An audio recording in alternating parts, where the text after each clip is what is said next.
Buenas tardes. La MIT les da la más cordial bienvenida a la jornada vespertina del 28º Congreso Internacional. Agradece al Centro Nacional de Investigación Teatral Rodolfo Usigli la generosidad por ser sede de este encuentro académico, repensar la investigación teatral en Iberoamérica, creación escénica, revisiones históricas y debates contemporáneos. Mi nombre es Susana Báez y soy parte de la MIT. La dinámica que vamos a seguir en esta mesa de trabajo será que cada una de las personas que exponen tienen 10 minutos para desarrollar sus ideas y después, a los 8 minutos, les haré una breve llamada para decirles que les quedan 2 minutitos. Las semblanzas de cada persona y el resumen de la ponencia las vamos a compartir por el chat del Zoom y a la vez por el chat del Facebook de la MIT. A las personas asistentes las invitamos a que vayan anotando ahí sus preguntas, comentarios que les haremos llegar a las y los ponentes. Abriremos el diálogo al final de 20 minutos, por eso la solicitud de 10 minutos para cada persona. Entonces, bueno, quedando claro lo anterior, me da muchísimo gusto tener oportunidad de presentar la mesa Indisciplinamientos Teóricos, Territorios Fronterizos. Y le daré la palabra en principio a nuestra estimada colega Rocío Galicia, quien nos presentará la ponencia Investigadores de la Escena, una propuesta a partir del conocimiento de frontera. Rocío, tienes la palabra. Bienvenida. Muchas gracias, Susana. Mi ponencia durará 10 minutos. Luego de un recorrido de más de 19 años investigando el teatro fronterizo, el que surge en la zona norte de México, llego ahora a presentar una propuesta para la formación de investigadores de la escena que consideren la ciencia de frontera como una posibilidad para internarse en las problemáticas contemporáneas que atañen a nuestro campo. El conocimiento de frontera es entendido como aquel conjunto de saberes que se sitúan en el límite del cambio dado, no solo por el enfrentamiento entre viejos y nuevos paradigmas, sino por el surgimiento de prácticas y objetos, en nuestro caso escénicos, para los cuales las teorizaciones en uso ya no alcanzan y por lo tanto se requieren otras perspectivas. En estas circunstancias es que estimo necesario bocetar una propuesta que advierto viable. No es la única ni la mejor, pero es la que puedo proponer a partir de mi experiencia en la investigación y a partir de un piso teórico que al paso de los años emergió en mi insistencia por encontrar aquella definición idónea de frontera que pudiera unirse primero al teatro y después al universo mayor que es la escena. Esa búsqueda me llevó a desterritorializarme de la frontera geográfica para caminar hacia una frontera conceptual. El recorrido que he llevado a cabo pasa por el teatro, la filosofía, la política y más recientemente por las ciencias básicas. Es sobre todo en ese campo donde he encontrado las aproximaciones y posicionamientos, así como las preguntas que activan la propuesta que hoy comparto públicamente. El conocimiento de frontera en los últimos años ha tenido resonancia en nuestro país, especialmente en el campo científico. Grosso modo, el conocimiento o ciencia de frontera, como la llama el CONACYT, promueve proyectos de investigación científica que, cito, aborden cuestiones sobre las que exista una controversia en la comunidad científica del ámbito en que se desarrolla, y/o que aborden cuestiones de difícil respuesta, al menos con las aproximaciones metodológicas actuales, y por tanto, que utilicen metodologías y conceptos atípicos o novedosos en su ámbito de conocimiento. Fin de la cita. Lo que acabo de leer es un fragmento de la convocatoria del CONACYT publicada el mes pasado. Esta convocatoria incluye las ciencias básicas, las sociales, las humanidades y las artes. Desde este lugar es que es pertinente pensar ahora, ¿qué es un investigador de frontera? Siguiendo el posicionamiento de la doctora en medicina María Aparecida dos Santos, llamo investigador de frontera al profesional que, totalmente involucrado con su investigación, asume públicamente su posición política, la de buscar nuevos y riesgosos horizontes para sus reflexiones sobre sus objetos o referentes de investigación, incluyendo sus metodologías. Es decir, un investigador que al posicionarse en la frontera puede advertir cuando menos 2, 3 o más campos que se presentan en tensión, cuando no, en abierta disputa territorial. En efecto, se trata de situarse en la controversia para empujar los límites y ojalá poder desatar los anudamientos y proponer nuevas gramáticas, seguramente no exentas de riesgos. Entonces, ¿qué implicaciones tiene hacer investigaciones de frontera? La ciencia advierte que el investigador de frontera se interesa por las conexiones parciales y no por las centrales o totalitarias.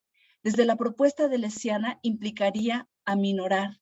Desde las teorías decoloniales sería trabajar en y desde las periferias.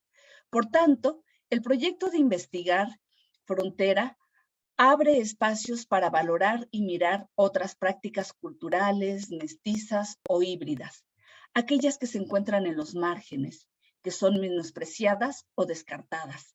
Esas aproximaciones nos llevarían, antes que a descalificar un objeto o una práctica por no ajustarse al canon, nos conducirían a pensar en sus elementos compositivos, sus gravitaciones, sus conexiones con otros discursos y disciplina, y finalmente a pensar en la potencia de los sentidos y las sensaciones que son capaces de construir.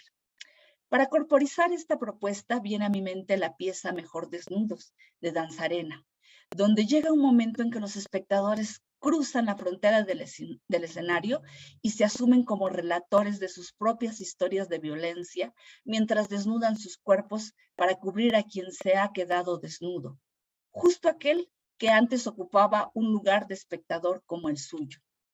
En un acto de profunda conmoción, se revelan ante quienes miramos un conglomerado de historias sobre la violencia que ha impactado sus cuerpos y marcado sus vidas. Así, una mujer confiesa que fue víctima de violación, un hombre narra su secuestro, una señora describe su miedo a la fuerza paramilitar que todo arrasa. En fin, vi 5 funciones de Mejor Desnudos a lo largo de varios años y la pieza era siempre impredecible, inagotable, porque dependía de que los espectadores quisieran subir sus historias y sentimientos entrañables sobre la escena. Nótese que dije pieza y no obra. Esta definición es de las performances que generaron el dispositivo. Considero que esa definición no es precisa.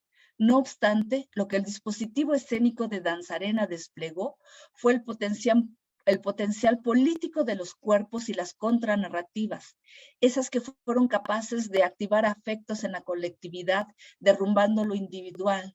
Eso sucedió cuando algunos espectadores tomaron la decisión de exponerse a las miradas para situarse frente al otro y entregarle su propia ropa y la intimidad de su vida. Quienes mirábamos estábamos con ellas, con ellos, sumergidos en el afecto y la crítica de nuestro contexto. Pero, ¿cómo pensar Mejor Desnudos? ¿Es teatro? ¿Es un performance? ¿Es una obra? ¿Es la vida misma sobre la escena? ¿Qué es lo que activa? ¿Cuál es su potencialidad? ¿Qué aparece y qué desaparece? ¿Por estar en escena los espectadores son transformados ipso facto en performers? ¿Cuál es el límite ético de esa propuesta? ¿Podríamos pensar que hay una política del dolor que se expresa e inunda a toda una comunidad? Podemos seguir muchos hilos de pensamiento a partir de esta pieza, pero interesa ahora confirmar su condición fronteriza.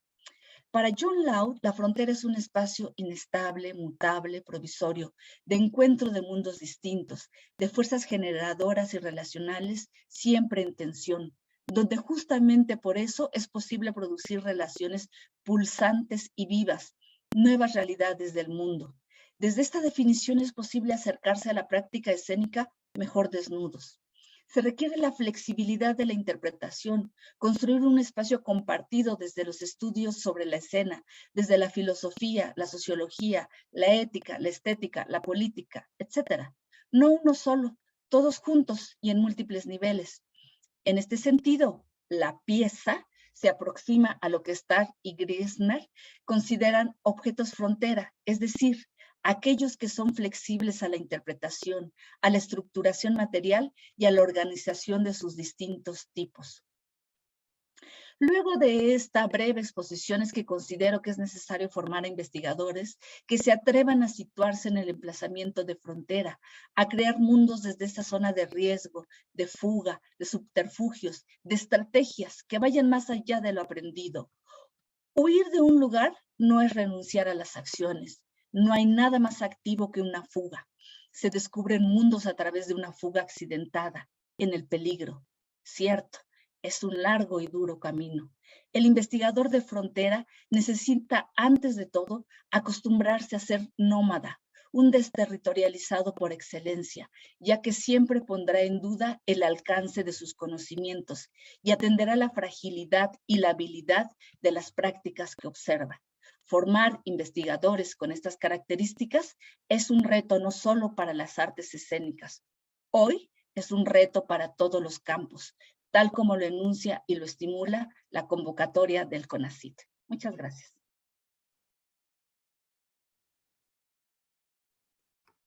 Muchas gracias, Rocío. Nos dejas con una muy buena idea, el investigador nómada, ¿no? Creo que hay bastante que dialogar respecto a las ideas que nos estás compartiendo, pero bueno, además agradecemos el cuidado del tiempo. Para dar continuidad a la mesa, me voy a permitir presentar ahora precisamente a otra de nuestras compañeras de la MIT, Zaida Godoy, quien nos va a hacer el favor de presentarnos, un segundo por favor, que aquí se movió esto, nos va a hacer el favor de presentarnos un texto titulado Masculinidades del narco en el teatro norfronterizo, Guerrero Negro de 1988 y Fugitivos de 1992 de Víctor Hugo Rascón Banda. Bienvenida, Zaida, y tomaremos el tiempo para que haya posibilidad de diálogo. Gracias. Gracias, Susana. Voy a compartir la presentación. Creo que ahí está.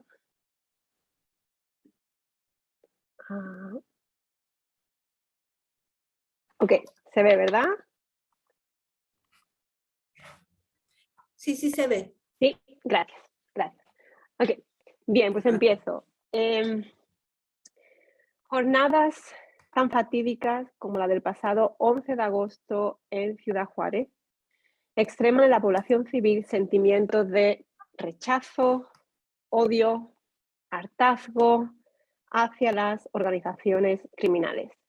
Sin embargo, el que las autoridades no previnieran nada de lo ocurrido, que esos hombres armados pudieran entrar en el Cerezo sin que nadie los parara y la ya esperada respuesta oficial tardía, vacía, me atrevo a decir que redirige esos sentimientos de los ciudadanos contra el Estado y no tanto contra los grupos delincuenciales. Al final del día, aquellos que quisieron demostrar su poder y supremacía así lo hicieron. Y pensando sobre todo en los jóvenes fronterizos más desfavorecidos, actos como estos fortalecen la hegemonía de los modelos de masculinidad provenientes de la narcocultura.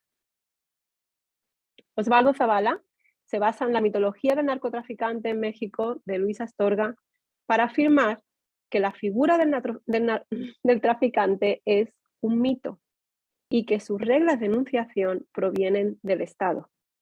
Ahora bien, estos traficantes son en su mayoría hombres y esa codificación simbólica incluye ciertos parámetros de masculinidad específicos. Además, son por lo general hombres del norte, seres fronterizos, cuya otredad es un elemento clave con el que el Estado ejerce su poder central. La pregunta que pretendo explorar es ¿qué papel tiene el teatro fronterizo en esta mitología del narco? Para iniciar mi investigación, parto de dos obras de Víctor Hugo Rascón Banda por ser pioneras en la representación del narcotráfico o en lo que se conoce como narcoteatro. Rascón Banda, oriundo de Chihuahua, fue dramaturgo y abogado. Se le considera uno de los mayores representantes de la que se conoció como nueva dramaturgia.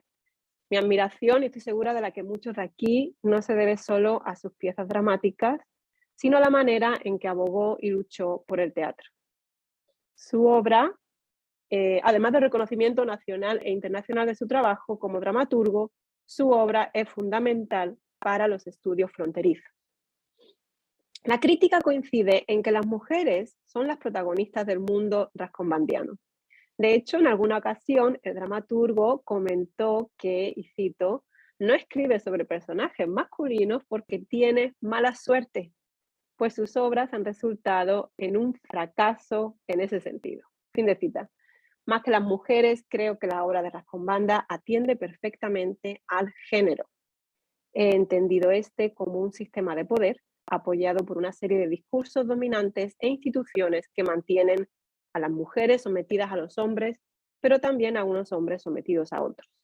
Y es que para este dramaturgo el teatro es precisamente aquel que desnuda el poder, como bien declaró en su discurso cuando lo nombraron miembro de la Academia Mexicana de la Lengua. La primera publicación de Guerrero Negro es del 88, se vuelve a publicar en 1999 junto a Fugitivos bajo el título de Escenario del Crimen. Además, Guerrero Negro aparece completa dentro de la novela Contrabando, que ganó el premio Juan Rulfo en 1991, pero que no se publicó hasta la muerte del autor en 2008 y que no hay que confundir con la obra de teatro, con el drama Contrabando, que es del 91. Bueno, Guerrero Negro fue llevada a escena en 1999 como parte de la 20 Muestra Nacional de Teatro en Tijuana por el Teatro de Ensenada, dirigido por Virginia Hernández. Cuenta la historia de Israel Montes, también conocido como el Gato Montés, un contrabandista que se enamora de una mujer de clase social más alta, la cual acaba siendo su perdición. Israel se encuentra con Marta en una playa de Guerrero Negro, Baja California, donde muere a manos del judicial Eloy Bárcena. Por su parte, Fugitivo fue llevada a escena por Raúl Cermeño en 1992 en el Teatro Coyoacán, en Ciudad de México. En una penitenciaría de la ciudad de Chihuahua se encuentra Valente Armenta, acusado de los asesinatos de sus cuñados y sus suegros. Seducida por Armenta, la joven abogada que se encarga de su caso facilita sin quererlo la huida de este y otros 63 presos. Pues bien, defiendo que estas obras nos presentan una versión alternativa a la oficial, tanto del narcotráfico como de las masculinidades que performan sus protagonistas narcotraficantes. Además, como parte de esta versión alternativa, el narco aparece como intrínsecamente enmarcado por el sistema. La perspectiva de Rascombanda es diferente porque proviene directamente de su conocimiento personal de la zona, de la gente. Además, hace uso de los corridos norteños, tanto para basar sus historias como para acompañar las puestas en sí. Con el corrido del Gato Montés, en el caso de Guerrero Negro, o la banda del Carro Rojo, en Fugitivos, establece una conexión con una tradición narrativa que a través de estos bandidos, héroes, representa una suerte de ejemplo de contracultura y de resistencia civil al poder. La mayoría de los estudios sobre el teatro de Rascombanda se centran en sus textos. Para mí, por mi formación como filóloga, estos también son muy importantes, pero al hablar de masculinidades, pienso que es esencial pensar en las puestas en escena. Aunque el género no puede reducirse a cualidades biológicas, sí que se refiere siempre a una práctica social actualizada en y a través del cuerpo. Bien, pues en vez de unas masculinidades hegemónicas que imponen su voluntad a través de armas, dinero, desprecio a la vida, ¿no? Aquí les traigo a Narcos México. Los narcotraficantes de Fugitivos son cuerpos encarcelados, franjeados por una malla que los separa del mundo exterior. El actor Raúl Adalid Sainz, que hizo de Armenta, comentó que el director les demandaba un gran entrenamiento físico. Es decir, son cuerpos disciplinados Y el resultado de esa disciplina se puede ver, bueno, porque no llevan mucha ropa. Son cuerpos expuestos para el deseo, quizás para explicar cómo la licenciada fue seducida, pero también son cuerpos vulnerables. Todo esto es, pienso yo, una metáfora del peligro y la disciplina que implica el narcotráfico. En Guerrero Negro, la vestimenta y complementos de Israel cuando aparece en la playa delatan la adquisición rápida de dinero que le ha permitido el negocio de la droga. A pesar de la agresividad y malas maneras con la que trata tanto a Marta como a la gitana, su violencia queda como a nivel de discurso. Cuando Marta le dice que lo va a dejar, desesperado la obliga a que lo apunte con su propia pistola. No es capaz de poseerla en su encuentro sexual, ya que tiene una eyaculación precoz. Antes de morir, a manos de su enemigo, le ruega que lleguen a un acuerdo. Es decir, desprecio por la vida, nada. Pero sobre todo, el cuerpo de Israel es un cuerpo enfermo. A pesar de las advertencias de la gitana, Israel es cocainómano. Quizás eso explique algunos momentos en los que se comporta de forma extraña, hablando incoherentemente, como teniendo visiones. La gitana lo siente ausente, casi como un fantasma, y para ahorrar tiempo les dejo esta cita y no la voy a leer. En definitiva, son cuerpos fronterizos, entre un lado y otro de la malla, entre la vida y la muerte. Ahora bien, como ocurre en la novela Contrabando, de acuerdo con Sophie Esch, estas obras desafían los discursos hegemónicos sobre el narco al no representarlo como ese fuera ley, fuera Estado, fuera sociedad. Al final de Guerrero Negro, cuando tanto Israel como Eloy Bárcena ya han muerto, cae una ráfaga de ametralladora que trunca un desenlace en el que las mujeres pudieran empezar a vivir libremente, ¿no? Mueren. Se entiende que las autoridades los han tenido perfectamente localizados todo el tiempo y que ninguno iba a sobrevivir. Fugitivos abre con una visita de la licenciada a su padrino, el comandante, el cual rinde cuentas por teléfono ante algún mando político superior por una serie de atropellos que cometieron los policías bajo su mando contra los ciudadanos de Santa Rosa. Sus explicaciones son poco creíbles, pero al final de la obra él sigue en su puesto y además con la autoridad suficiente para garantizar a la ahijada que a pesar de su error no le va a pasar nada. Ya casi termino. El personaje del comandante está en la obra para contextualizar las historias de los narcotráficos. Lo iba a hacer. Justo. Sí, ya termino. Lo que está ese personaje ahí para contextualizar las historias de los narcotraficantes en un entramado de poder más complejo, controlado o a veces descontrolado por individuos en posiciones altas de poder cuya función esencial es mantener el sistema. Y para volver a el principio de mi presentación, es entender el atractivo de las masculinidades de la narcocultura para esos jóvenes marginales que quieren dejar de ser, como diría Octavio Paz, los chingados de la nación. Pero estas propuestas alternativas no son tan libres como parece, sino que están también enmarcadas por unas estructuras de poder a las que la mayoría no tiene acceso. Muchas gracias.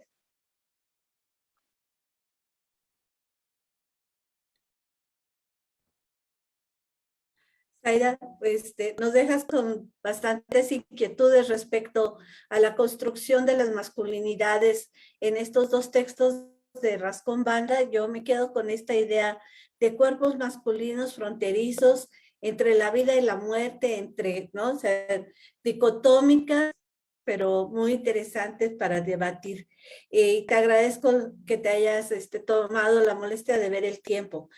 Dando continuidad aquí a nuestra mesa, quiero presentarles a Isaeli Guevara Salazar. Bienvenida, Isaeli, quien nos va a hablar de performatividad y cosmética en la creación de personajes totalmente buchona y chona y self-made woman. Entonces, pues bienvenida, adelante.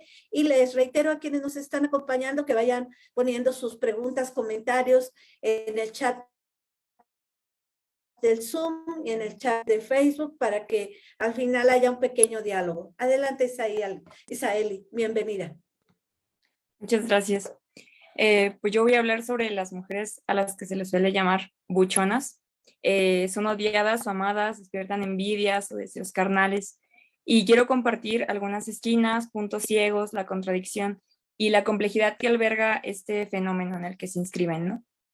Quizás el auge de esta forma voy a hablar sobre las mujeres relacionadas sexoafectivamente con los hombres vinculados al narcotráfico y con las que gustan de esta estética, no las que se dedican al sicariato. Quizás el auge de esta forma de autoproducirse tenga como espacio la virtualidad, las redes sociales, Instagram y Facebook, con perfiles y hashtag en donde se utiliza este nombre, ¿no? De buchonas, buchonas live, buchonas style. En estos perfiles aparecen comentarios como traes la uña de 50 pesos, yo también quiero mi ramo buchón, etc. Y puede que no signifiquen mucho para nosotros, pero para quien recibe este comentario, habla sobre la capacidad de autoproducirse y la capacidad de invertir en sí mismo, que en un empoderamiento, ¿no? que marca la globalización es bastante valioso. Todos nos autoproducimos, ¿no? Portamos colores, vestimenta, formas, ¿no? Y Ángel Álvarez define la vestimenta como la que inaugura una primera relación entre el cuerpo y el medio con la que el vestido comunica un mensaje corporizado. En ese sentido, yo creo que la apariencia buchona desarrolla una performatividad que se construye con la piel, el rostro y la plasticidad del cuerpo. A mí me hace preguntarme por qué es tan controversial, y evidentemente, ¿no? Pero, ¿qué es lo que está detrás, ¿no? ¿Por qué nos confronta? ¿O es el terror que despierta al saber que está relacionado con el narcotráfico o con la opulencia, tal vez? Y bueno, ellas están ejerciendo esta forma, ¿no? Más explícita, pero nosotros también formamos parte del capitalismo gore. Me gustaría parafrasear un poco a Saig Valencia cuando habla sobre el nuevo capitalismo hiperconsumista. Ahora incluso los menos privilegiados quieren tener acceso a los símbolos emblemáticos de la sociedad del consumo, aunque sea obedeciendo la moda. Planteo este panorama para ubicarlas no como las otras, ¿no? Y una pregunta que ha rondado y aún no sé cómo contestar es si quizás esta espectacularidad y visibilidad del cuerpo femenino es un recurso ilusorio de las mujeres como resistencia en un México lleno de desaparecidas, ¿no? Como un proyecto de aliarse quizás. Y bueno, este panorama es para hablar sobre el objetivo de problematizar el vestido y la construcción de una feminidad ideal. Kenia Herrera menciona, para las mujeres su apariencia física es un vehículo para obtener bienestar económico, ciertos márgenes de acción y toma de decisiones en un mundo sumamente machista, ¿no? Y toman un discurso bastante nihilista, como menciona esta autora, y relacionado a lo efímero, ¿no? Se juega todo por el todo, se toman actitudes hiperfemeninas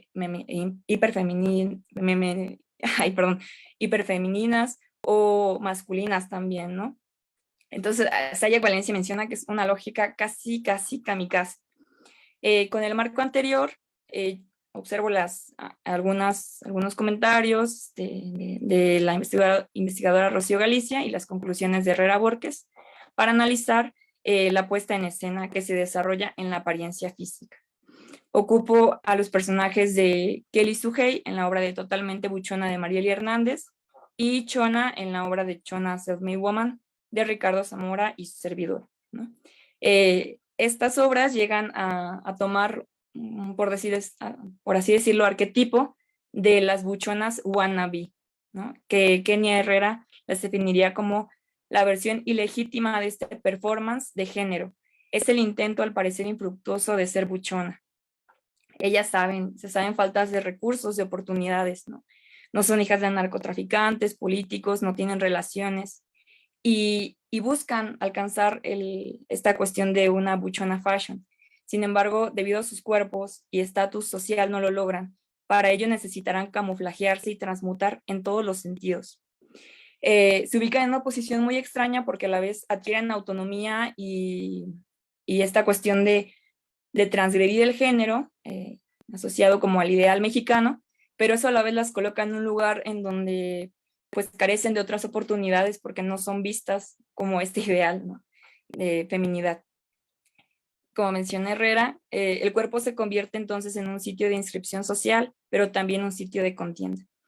Y observo 3 aspectos amplificadores en estos personajes, ¿no? De la cotidianidad. Uno es la intervención corporal en el rostro, menciona Ángel Rivera, el lugar en el que queda expresada la moralidad viviente. En el rostro de ambas se contornea, o sea, el juego de luces y sombras en el maquillaje marca los rasgos, edita, corrige rasgos étnicos o blanquea el mestizaje o exotiza lo latino. Se llena de técnicas como el microblading, el alaciado permanente, las pestañas postizas, engrosamiento de labios. Y bueno, a medida que estos actos adquieren una larga duración en el cuerpo y se encubre el artificio, es que adquieren respetabilidad, ¿no? También hay un juego de moldear el cuerpo. Yo pensaba que era algo muy parecido al drag, así a la cuestión del drag, pero en realidad los accesorios que se ocupa para el personaje de Kelly Suhei, como el de Chona, son fajas, son rellenos para las nalgas, para las caderas, brasieres push-up que se encuentran a la venta, ¿no? En el mercado. También hay una cuestión de imitar, estimulando las marcas, Michael Kors, Bliss Vuitton, portando excesos, ¿no? Intentando que no se vea la carencia. La afectación en la subjetividad, no basta con la belleza, hay que saber portarla. Se simula, se cambian los gestos, las posturas, el timbre de voz, se agudiza o se engruesa según el fin deseado. Kelly Suhei, por ejemplo, reconoce, ¿no? No me basta con comprar las zapatillas, tengo que aprender a caminar muy bien, ¿no? En ese sentido, se hace una imagen de sí misma, ¿no? Que se tiene que sostener todo el tiempo. Y por eso yo creo que también estos 2 personajes tienen Facebook e Instagram, ¿no? Porque hay una construcción todo el tiempo de la autoimagen. Y por último, el capital erótico, ¿no? Se saben faltas de recursos, ¿no? Podrían ser fuertemente juzgadas por relacionarse a lo ilícito o por tener como ambición la relación con un narcotraficante, ¿no? Sin embargo, quizás las mujeres con apariencia buchona tengan otros capitales distintos a los que definiría Bourdieu, habría que ver, ¿no? Pero para ellas el grado de adquisición de técnicas, tanto eróticas, cosméticas y quirúrgicas, deviene en capitales. Y quisiera cerrar un poco pensando, ¿no? De qué otros capitales disponemos los demás si queremos alterar el orden, aunque sea de forma ilusoria, ¿no? Y desde dónde las estamos mirando, ¿no? Y bueno, me quedan 2 minutos. Quisiera compartir nada más algunas imágenes.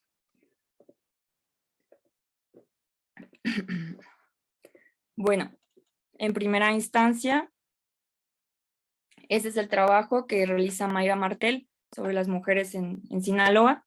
Es una fotógrafa y realiza un trabajo en cercanía, ¿no? Con mujeres que viven en la frontera. Estos son otros de sus trabajos, ¿no? Vemos cierta relación con los personajes. Esta es la obra de Marieli Hernández, ¿no? Con Totalmente Buchona. Esta cuestión de portar lujo, lentejuela. Vemos su manual para aprender a ser una buchona. Las personalidades que tiene, como Jenny Rivera y Valentina Elizalde, ¿no? Este es un poco más de su manual, ya los lentes, la cuestión de las zapatillas, ¿no? Bella, poderosa, voluptuosa. En el bar, El Vicio, escenografía. Un minuto. Ok, ya voy a terminar. Y esta es la obra que realicé con Ricardo Zamora, de Chona, es muy bueno. Cuenta con otro personaje muy distinto a Marieli Hernández. Y bueno, esos son algunos de los vestuarios que tiene el personaje. Y como último, quisiera también agregar este espacio, ¿no? De representación, que es lo virtual, ¿no? Al tener la etiqueta de #buchonas. Y ya, eso sería mi ponencia. Muchas gracias.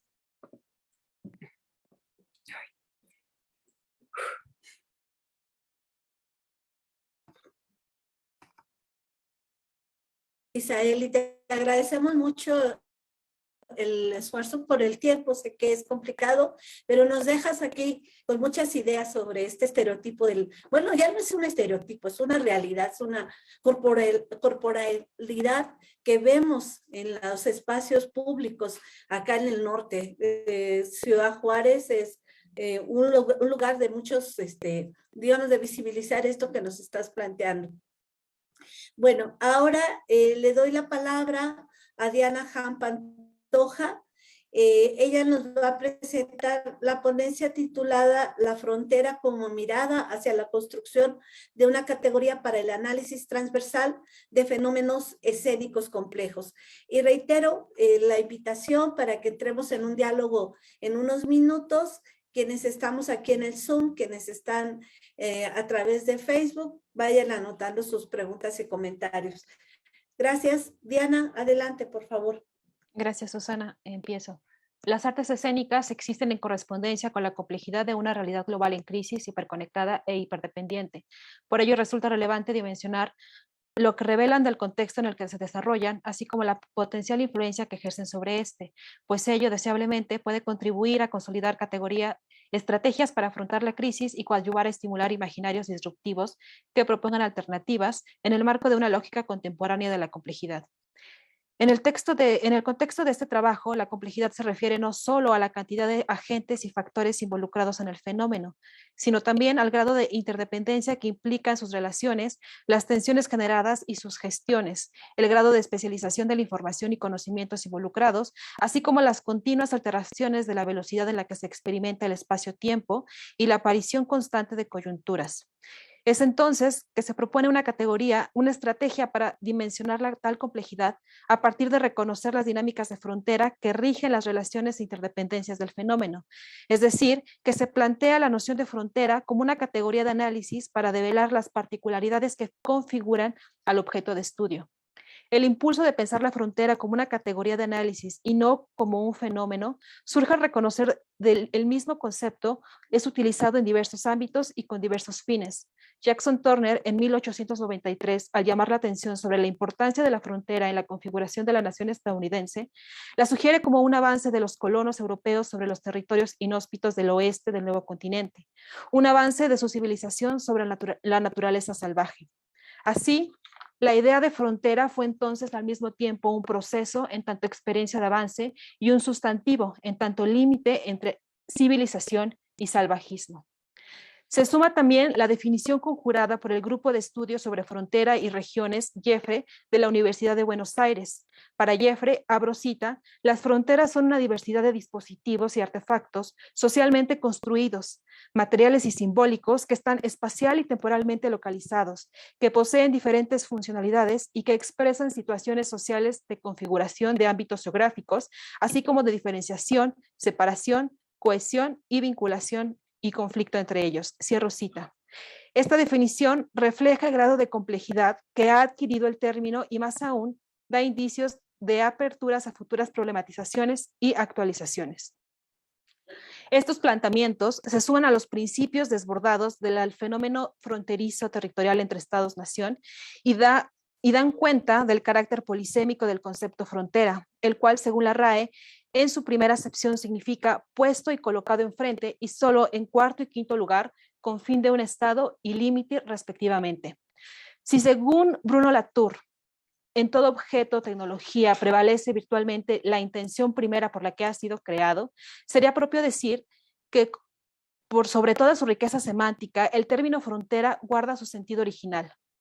Etimológicamente, frontera surge a partir de la unión entre la palabra fronte, que se deriva del latín frons o frontis, que significa frente, fachada, semblante, y el sufijo era, que según la RAE alude a profesiones, utensilios y a lugares donde abundan cosas. Frontera, en principio, no se relacionaba tanto con la idea de límite, y sí más con la parte frontal de una construcción o de un territorio opuesto. Así, para este trabajo, la noción de frontera se configura entonces como el encuentro frontal con el o lo otro, lo cual inherentemente genera tensiones que se gestionan y o autogestionan de formas distintas. La propuesta consiste en desplazar, instrumentalizar esta noción de frontera como una categoría de análisis que permita reconocer las múltiples confrontaciones que configuran al fenómeno. Así, la frontera deviene en una forma de mirar, en un, abro cita, punto de vista epistémico que nos provee una visión productiva sobre las tensiones y los conflictos que tornan borrosa la línea entre inclusión y exclusión. Cierro cita. Esta forma de mirar contiene virtualmente la polisemia del concepto del cual proviene, lo cual permite al investigador una práctica dinámica que no lo aprisione en un marco referencial único y que lo impulse sí a la configuración de un marco de análisis heterogéneo dispuesto a continuas configuraciones. En un primer ensayo de esta propuesta abordamos los de ultramar, proyecto con más de 10 años de existencia a cargo de Foro al Aire Producciones y el cual ofrece una experiencia en el espacio público. Se trata de una procesión de seres místicos corporizados gracias al trabajo de performers ataviados sencillamente con trajes formales negros, guaraches y tocados de hojalata con máscaras de rostros etéreos y misteriosos, acompañados de música tradicional mexicana monótona y melancólica, reproducida en unas bocinas inalámbricas cargadas por un diablito. Según la propia sinopsis del espectáculo, estos seres, abro cita, vienen de muy lejos en la historia humana y traen consigo tradiciones, sentires, esencias que nos conforman a cada uno de nosotros. Cierro cita. La primera dinámica de frontera en los de ultramar, en tanto encuentro frontal con lo otro, puede encontrarse ya en su premisa o carácter en tanto intervención al espacio público. La acción poética se introduce en el espacio urbano para provocar la mirada del público y buscar alterar efímeramente la cronotopía del entorno. Ahora bien, este encuentro no es bilateral, sino por lo menos trilateral, pues la procesión de seres míticos no solo se enfrenta a los transeúntes de la zona, sino que también juega la presencia y mirada de aquellos que han sido convocados al evento a través de distintos medios de difusión y que en mayor o menor medida conocen la dinámica de la propuesta. Esta familiaridad permite a los convocados actuar de una forma distinta a los transeúntes que por casualidad se han topado con el fenómeno artístico. La mayoría de los espectadores coyunturales, por lo menos así fue en la presentación del pasado 2 de octubre en el Teatro del Pueblo de la Ciudad de México, el mercado aledaño y la banqueta de su entrada, se limitaron a tomar fotografías de la procesión. Algunos otros se detuvieron a leer las leyendas de los tocados de los performers y otros tantos solo miraron desde lejos, un poco a la expectativa, un poco con recelo e incomodidad ante la interrupción de su rutina. Mientras tanto, los asistentes convocados ya conocían la convención y se adaptaron con facilidad a las condiciones de este nuevo espacio que imponía a la propuesta escénica. Cuando la procesión se desplazó por los pasillos del mercado, la mayoría de los asistentes intencionales permanecieron en principio detrás de los performers, pero pronto comenzaron a moverse deprisa para posicionarse en los lugares que les permitiera ver de frente los rostros casi impávidos de aquellos seres indeterminados. Esto es impulsado por el trabajo performático de los intérpretes, cuya capacidad de contención expresiva parece sustraerlos a un estado de trance consciente que cautiva a los espectadores. Esta expresión neutra se explica mejor una vez leyendo el programa de mano, el cual nos deja saber que una de sus creadoras, Marcela Sánchez Mota, cuenta con estudios en máscara corporal con la técnica Lecoq. Jacques Lecoq fue un actor mimo y maestro de actuación francés que propuso el trabajo de la máscara neutra, neutralidad que lleva a los cuerpos hacia una expresividad apacible que contrasta con el bullicio y flujo constante de las personas y transporte perennes a la Ciudad de México, lo cual complejiza el encuentro frontal entre la acción poética y la ciudad. Aunque es solo la primera, esta frontera identificada permite ya vislumbrar la complejidad que en principio, por las características materiales de la propuesta, parece poco densa. Este encuentro frontal permite reconocer como componentes relacionales las dificultades inherentes de la técnica Lecoq, la dinámica acelerada del paisaje urbano, así como las intenciones y reacciones diversas de los distintos espectadores. Pues mientras para unos se trataba de una experiencia especial a la cual asistieron por gusto o deseo, para otros no fue más que un inconveniente que se impuso en sus labores cotidianas. Pero pese a las inconveniencias, no puede pasarse por alto la perturbación que genera la acción poética de los ultramar con su presencia neutral, ritmo corporal lento y silencio lingüístico, a la realidad citadina bulliciosa y acelerada. En ese aquí y ahora sucede la frontera, y aunque la latencia de la convención del evento artístico-cultural prevalece, las variadas propuestas no quedan reducidas al aplauso en la oscuridad del recinto teatral convencional, sino que emerge el gesto corporal mixto como indicador de curiosidad, indiferencia, compasión, conmoción, disgusto, lo cual a su vez nos sugiere la amplitud de experiencias involucradas en un fenómeno de frontera. Gracias.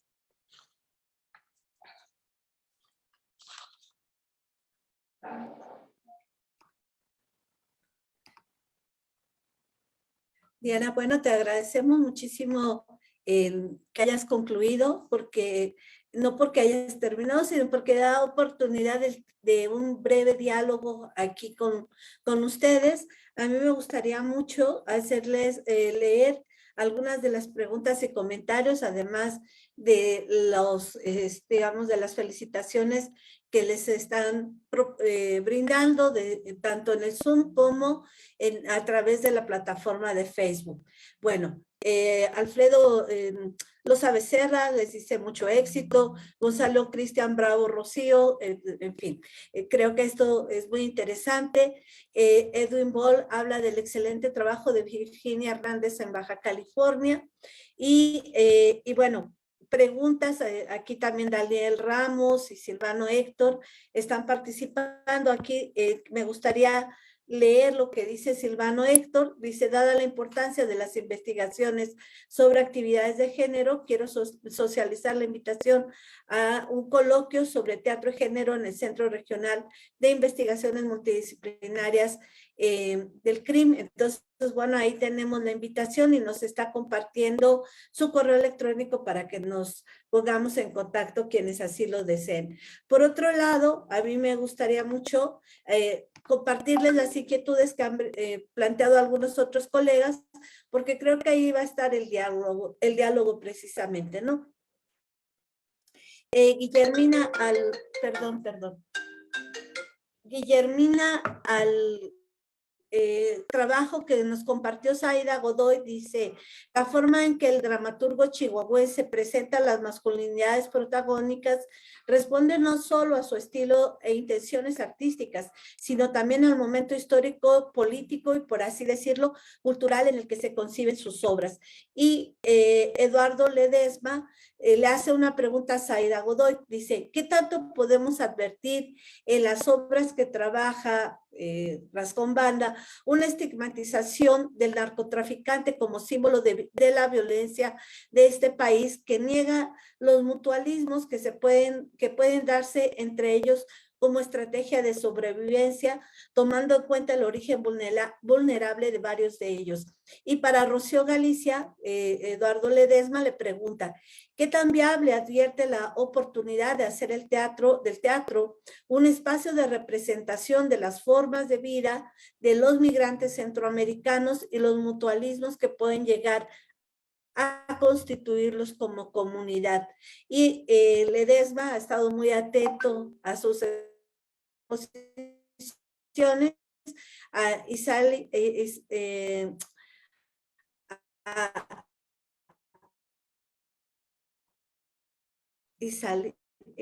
perdón, el nombre se me complicó. Bueno, le pregunto una, ¿qué tan pertinente, Isaeli, disculpa, qué tan pertinente el narco como un fenómeno de consumo, lo cual implica la captura de una estética popular por parte de la industria cultural? Solamente otro comentario y les doy la palabra porque creo que es interesante el diálogo.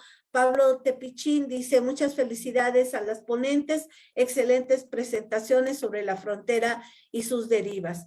Yo tengo varias preguntas, pero me tendré que abstener para que puedan darse el diálogo con nuestros asistentes. Así es que, no sé, quizá en el orden en que fueron participando. Rocío, si quieres tomar la palabra. Sí, pues Perdón, hay otra pregunta para Diana Ham. ¿Consideras legítima la posibilidad? Perdón, Rocío, solo la digo para agruparlas y ya luego que ustedes puedan conversar. ¿Consideras legítima la posibilidad de hablar de una proxemia del cuerpo acechado en el Teatro de Frontera?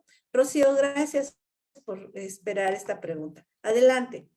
Sí, pues hay muchas obras en el Teatro de Frontera que obviamente trabajan el tema de la migración. Es uno de los temas centrales y pues con múltiples planteamientos, interesantísimos algunos, otros no tanto. Es decir, hay un gran conjunto de obras dramáticas que han trabajado el tema de la migración, pero también hay otro tipo de exploraciones más comunitarias, que creo que es a lo que tú te refieres, que es los creadores como investigadores. Creo que es algo de lo que se hablaba en la mañana, y que es otra frontera, ¿no? Una frontera porosa que va y viene, y entonces muchos de los creadores, por ejemplo, estoy pensando en Ángel Hernández, cuando ha ido a hacer trabajos en las inmediaciones de La Bestia, este tren, ¿no? Donde se transportaban muchos de los migrantes y que tienen unas historias de solidaridad y de comunidad con las patronas, y se ha hecho el Festival de la Bestia justamente porque se le llama La Bestia en tanto puede ser verdaderamente terrible, porque muchos de los centroamericanos que trepan ahí pues tienen accidentes, son mutilados o en fin, ¿no? Entonces por eso le llaman La Bestia. Entonces hay también ese tipo de iniciativas pues más cercanas, más de construir con la comunidad, de incluir, y a mí ese tipo de teatro me interesa muchísimo.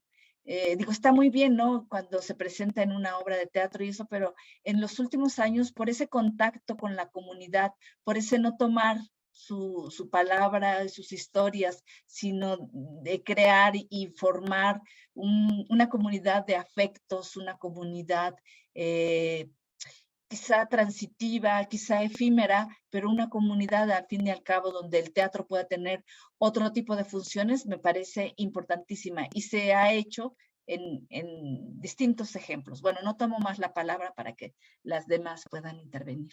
Gracias por la pregunta. Gracias, Rocío. Tenemos unos 8 minutos para seguir dialogando y creo que van a ser bastante provechosos. Zaida Godoy, adelante, por favor. Sí, bueno, en cuanto a la estigmatización del narcotraficante, esto precisamente, ¿no? Eso es lo que inició mi interés en todo esto, que cuando hablaba Osvaldo Zavala de que el narcotraficante es un mito. Entonces yo quería ver que el teatro, que también está haciendo un mito de narcotraficante, y un mito, digamos así, ¿no? Como un estigma realmente. Yo pienso, y bueno, y esto está, en mi opinión, está a debate, pero yo pienso que con Rascón Banda no. Con Rascón Banda no, por la manera que él tiene de aproximarse a sus personajes. Quizás porque es un momento todavía anterior, todavía estamos hablando de finales de los 80, de los 90, todavía no tenemos, por eso mi idea es seguir con este trabajo y luego incluir a dramaturgos posteriores, pero yo pienso que todavía no. De hecho, es que tuve que quitar muchas cosas que tenía pensada comentarles, pero pues en El Gato Montés, sí, como os decía, yo no creo que se presenta a esa imagen que tenemos ahora del narcotraficante, en el sentido de que se nos presentan muchos más detalles. Sabemos que viene de clase baja, sabemos que precisamente es ese joven que no tuvo quizás otra salida. Hay una parte en la que la gitana también le dice que que se está hablando de que él hace milagritos. Y yo creo que eso tiene que ver con Rascón Banda queriendo hablar de los santones, de Malverde, ¿no? De toda esa cultura del norte. Y además se habla de, bueno, dije, puede ser que sea porque no es adicto a la cocaína, pero pues habla así como, parece que tiene una especie de sensibilidad especial, ¿no? Que tiene unas visiones, que tiene, no sé, que pasa algo. Entonces, no sé, para mí el que Rascón Banda dé espacio para ver esa parte del narcotraficante lo aleja mucho de lo que sería estigmatizar al personaje. Y en el caso de Valente, Armenta, que no lo pude decir, pero es que en la obra de teatro nunca se dice que sea narcotraficante. Yo lo estoy diciendo porque se deja leer entre líneas, pero lo que tenemos es su propio testimonio. Y se habla de que, y él está en la cárcel por asesinato, pero nunca se refieren a él como narco. Entonces, eso por un lado, entonces no es estigma del narco. Y luego por otro, es que con Rascón Banda es todo entre líneas, ¿no? Lo que puedes leer entre líneas. Y creo que hay ese contraste entre el testimonio de él y lo que vemos. Y lo que vemos es que es un tipo muy listo, ¿sí? Es un tipo muy listo, no es un tipo desbordado de violencia que sí, que lo que quiere es imponer su fuerza y nada más, sino que es un tipo muy listo. Entonces creo que todavía en Rascón Bando no hay esa estigmatización. Espero haberte contestado con eso, Eduardo. Gracias, Zaira, muy amable por tomar la palabra, y ahora corresponde pues que Isaeli Guevara Salazar pues dialogue un poquito más sobre este tema tan complejo de las buchonas. Adelante, Isaeli. Sí, pues creo que la adquisición del ¿Nos consumo de... escuchas, en- Isaeli? ah, Sí. sí. Eh, Adelante, por favor. Creo que la adquisición de consumo, pues vamos, de la narcocultura, en el sentido más pues relacionado como al riesgo, ¿no? Tiene unas cosas, vamos, que de las que no podemos ni siquiera, no sé hasta dónde puede llegar. Pero también creo que de alguna manera es como que al capitalismo se le fue de las manos, ¿no? A ver a quién ponía en desventaja en la balanza. Me parece interesante que para otra ponencia hablaba sobre un narcotraficante que, siendo cuestionado, hablaba sobre la decoración de Bin Laden, ¿no? En la culata de su pistola. Y decía, ¿por qué la tiene? Y le contestaba, porque él no le tiene miedo a Estados Unidos. Entonces, creo que esto pasa mucho, ¿no? Con la cuestión de, incluso en nosotros, ¿no? Yo he visto fiestas con temática buchona, ¿no? O de buchones, ¿no? Creo que es una cosa en la que vestimos y hay como una supuesta resistencia y una cosa de adquirir poder de una forma muy rápida, ¿no? Y saber lo que implica. Y también creo que en ese juego, ¿no? Porque no jugamos, pues, a ser Elon Musk, ¿no? O algún otro, o sea, creo que sabemos que de las trampas, ¿no? Que tiene esta lógica de lograr llegar hasta donde uno quiere, ¿no? Creo que en esta cuestión de la narcocultura hay un juego, ¿no? De investir, o sea, la lógica del capitalismo, aunque sea una cosa, pues sí, como una bestia, ¿no? Y de llegar a donde uno, pues, quisiera, ¿no? O donde uno no quisiera estar, aunque sea de una forma violenta, ¿no? Y llena pues llena de dolor, ¿no?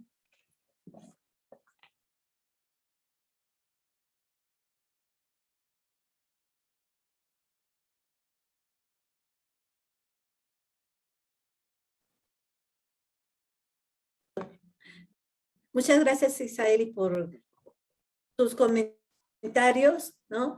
Y bueno, le vamos a dar la palabra a Diana Han, 3 Sí, minutitos. gracias, Susana. Gracias. Cerrar. Bueno, rápidamente. Antes de solo leer una pregunta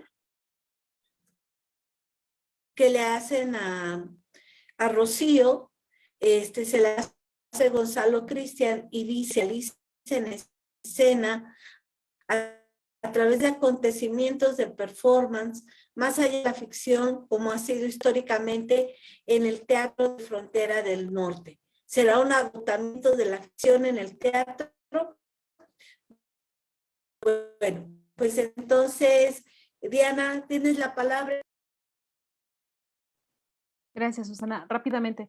Bueno, primero creo que habría que problematizar a qué nos estamos refiriendo con teatro de frontera, ¿no? Yo concibo un poco de teatro de frontera más con estos territorios que no han sido explorados, ¿no? Un poco como también lo platicaba ya Rocío, lo exponía Rocío, en relación con la ciencia de frontera, que son justo estas investigaciones que van un poco a la vanguardia, a la deriva, al abismo, para explorar otras alternativas porque los paradigmas existentes ya no son suficientes para entender y para afrontar la realidad en crisis a la que nos enfrentamos. Entonces, bueno, en ese sentido habría que definir o problematizar esa idea de teatro de frontera en contraposición a la mejor o en concordancia o en paralelo con un teatro de la frontera norte, por ejemplo, o un teatro fronterizo, ya sea sur, norte o en otros territorios donde el fenómeno de frontera territorial y migratorio sucede. Pero respecto a la proximidad del cuerpo acechado, pero, pues por supuesto, ¿no? Porque finalmente, si tomamos en cuenta esa idea de la frontera como encuentro con el otro y ese encuentro produce diferentes tensiones, pues el acecho es una de esas tensiones, ¿no? Y ese acecho pues tiene sus particularidades y sus conflictos, sus contradicciones, pero también hay otras estrategias o otras tensiones que surgen a partir de ese encuentro. O sea, García Canclini propone la hibridación, pero también otros escritores, otros autores, otros artistas, poetas proponen otras estrategias, ¿no? Entonces, bueno, más bien sería también interesante ver cómo es que accionan esos cuerpos acechados en un contexto de frontera, ¿no? Cuáles son sus resistencias, cuáles son sus agencias, porque finalmente, aunque estén en una situación de vulnerabilidad, pues hay resistencias y cuestiones que ponen en conflicto pues lo que sucede en un fenómeno de frontera migratoria entre estados-nación, ¿no? Muchas gracias, Diana. Y bueno, le doy la palabra a Rocío porque la interpelaron. Tenemos unos 30 segundos, Rocío, y cerramos. Muchas gracias, Susana. Lo único que diría es que si conviven o están en pugna, yo diría que justamente lo fronterizo está ahí, en que están, digamos, en ese límite y la ficción y el performance están empujando en la frontera. Yo sería de la posición de que no es uno o lo otro, son los dos. Gracias. Muchas gracias, Rocío. Muy acorde a todo el pensamiento acerca de la frontera que ha sido desarrollando, ¿no? Esta diversidad. Y bueno, yo me quedo con este concepto de lo diverso a partir de las 4 exposiciones. Le comento a quienes estamos aquí en el Zoom y quienes nos acompañan a través del Facebook de la MIT, que le haremos llegar sus comentarios, sus preguntas a las ponentes, porque desafortunadamente se nos acabó el tiempo, pero no quiero cerrar esta parte sin agradecerle a las compañeras por sus trabajos, por la curiosidad de sus ideas que nos están partiendo y por el diálogo que se generó. Entonces, me dice Alfredo que tenemos unos momentitos. Entonces, me voy a permitir leer, porque creo que es muy rico, un comentario que hace también Gonzalo Cristian. Dice, comentario aparte hablando de la estigmatización de la obra del deseo de Víctor Hugo Rascón-Banda, me parece súper estigmatizante, sobre todo con la construcción del personaje femenino, Susan, a quien deja como loca y la culpa de todos los males. Se nota que era una época en que faltaba entregarle espacio en escena y escritura a las mujeres que construyen con mayor profundidad y menor prejuicio sus personajes pares. Bueno, no sé quién pueda contestar esto. Bueno, obvio, Zaida, que trabajó el tema de Rascón-Banda, pero pues no estoy muy de acuerdo. Zaida, a ver, ¿tú qué piensas? Hola, pero Alfredo, solo creo que no tenemos tiempo. O... Es un minuto, ya nos queda un minuto. Sí, perdón, Gonzalo. Sí, bueno, la pregunta de Ledesma creo que era estigmatización del narcotraficante, ¿no? Entonces, en el deseo que yo recuerde no hay narcotraficante. Y sí, a la mujer se le deja así, pero si recuerdo bien, bueno, va a empezar, el deseo es una obra mucho más posterior, ¿no? Pero creo que ahí el juego está un poquito en eso, en cómo ese contraste de la mujer con el hombre, y creo recordar que la protagonista era estadounidense, ¿no? Creo yo. Entonces yo creo que ahí estaba un poco, ahí está la diferencia, que Rascón-Banda no presenta a las mujeres normalmente así, que creo que en el deseo es porque ella es estadounidense. Bueno, podríamos seguir hablando porque habría que tener mucho espacio para conversar sobre Rascón-Banda, sobre el concepto de frontera, la frontera como investigación, la frontera como episteme, la frontera de los cuerpos, ¿no? Isaeli, la frontera de los cuerpos masculinos, sí, muchas ideas Creo que quedaron aquí vertidas muy bien y pues yo quiero pedirles aquí un aplauso para las compañeras, al menos yo se los brindo, ¿sí? Muy interesantes todas y aquí podemos seguir conversando a través de los chats. Esa es una de las grandes oportunidades. Quiero cerrar aquí y pedirles que nos acompañen. Vamos a hacer una pausa de 5 minutos, que nos acompañen a la siguiente mesa de trabajo, con la cual daremos continuidad a esta primera jornada de nuestro Congreso de la MIT. Muchas gracias a todas, a todos, a todos.